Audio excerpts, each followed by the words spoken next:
Mesdames, Mesdemoiselles, Messieurs, soyez les bienvenus à ce colloque « Penser la guerre moderne » organisé par l'Institut universitaire Saint-Pie-X en partenariat avec le Forum des métiers.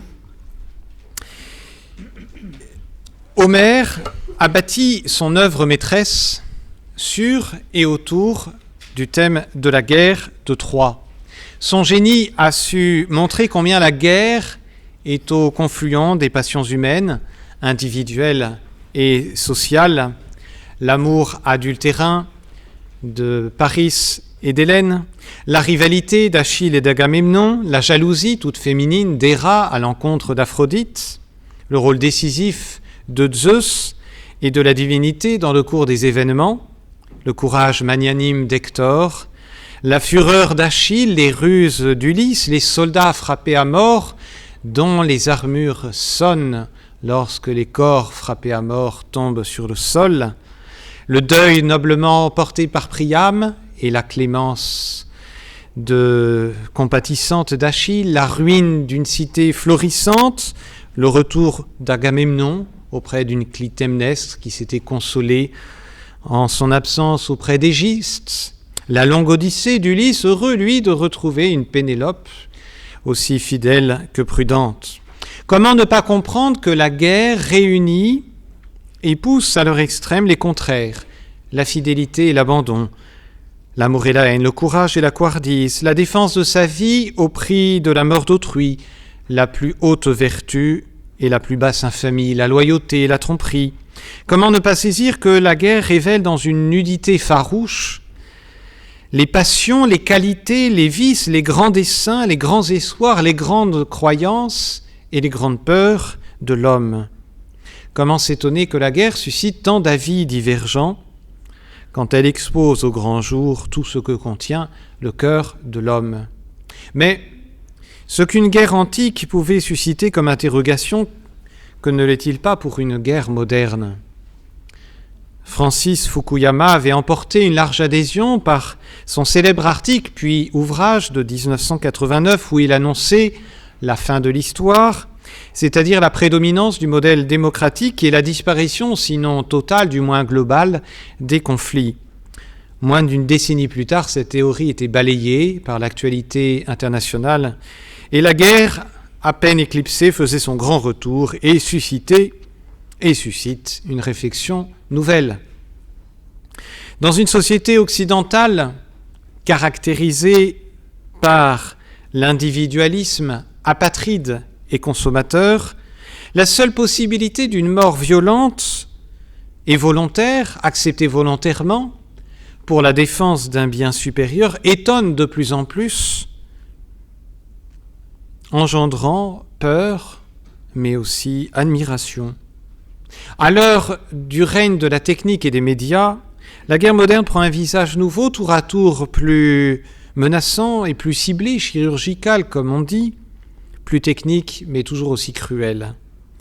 Que signifie-t-elle ? Comment la comprendre ? Comment l'appréhender ? Comment y apporter un jugement chrétien ?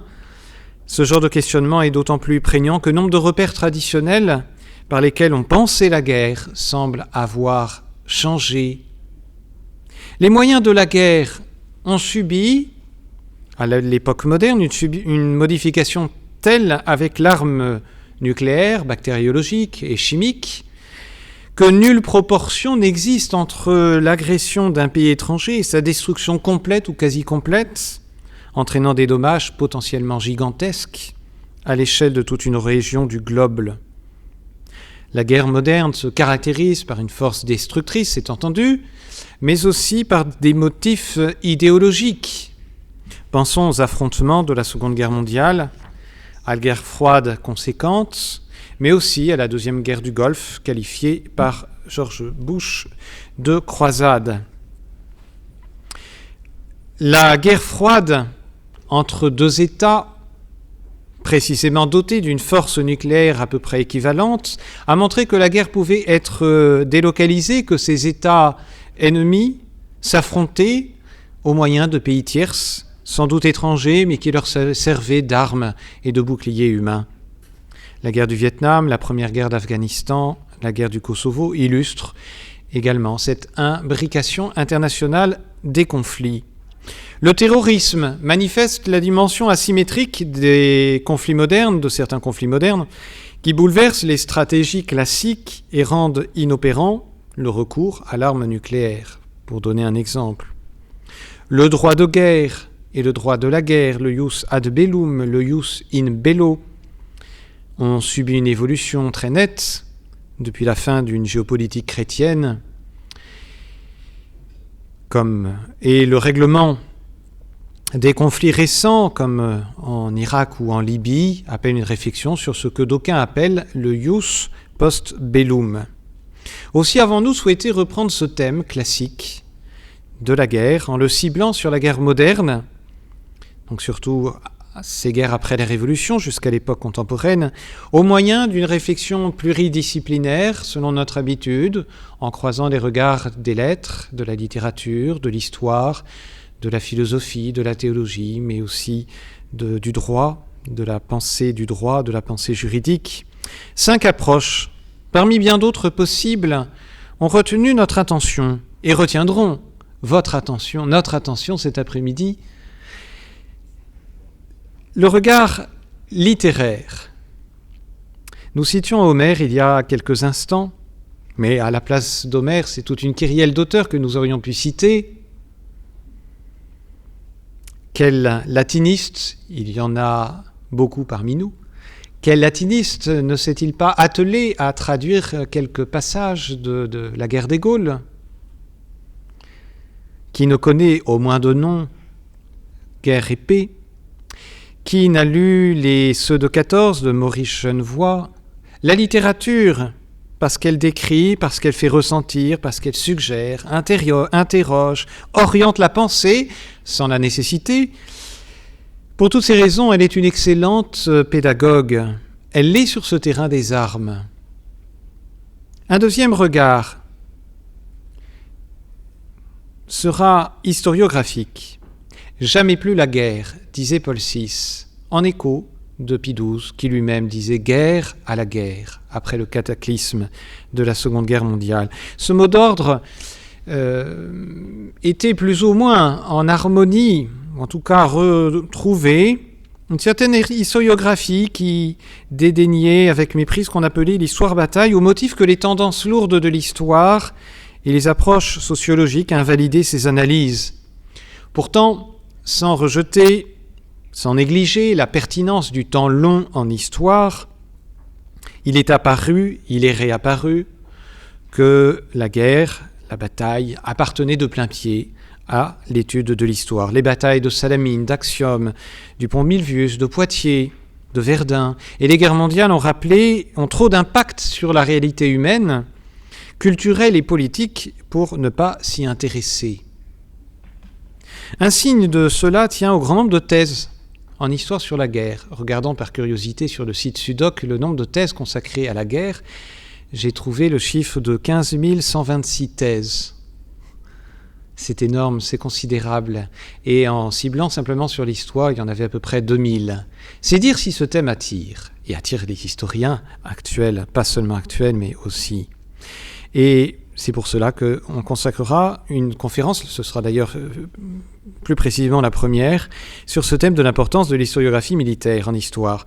Un troisième regard plus philosophique, sociologique et même technique nous conduira sur les rapports entre la guerre et la modernité. Pourquoi ? Parce que le soldat véhicule certes l'idée de mort, de brutalité, de violence, mais aussi les qualités de sacrifice, de courage, de don de soi, pour le bien commun, de respect de l'autorité, lesquelles propriétés tranchent résolument avec les valeurs d'une société amollie par l'individualisme consumériste, adepte d'une pensée en général relativiste, où l'idée même de principes pour lesquels on puisse verser son sang relève d'une pensée à tout le moins étrangère, difficilement compréhensible, voire surréaliste.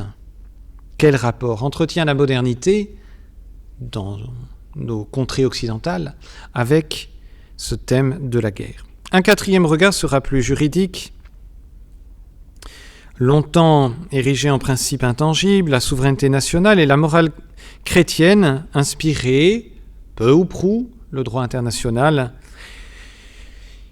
Cela a subi une évolution assez nette au fil du temps et notamment dans les dernières années quant au principe même de la souveraineté nationale et le droit d'ingérence au nom d'une idéologie prend de plus en plus de place en son sein. Enfin, un dernier regard sera plus théologique, parce que la guerre est naturellement perçue par les hommes comme un mal particulièrement important.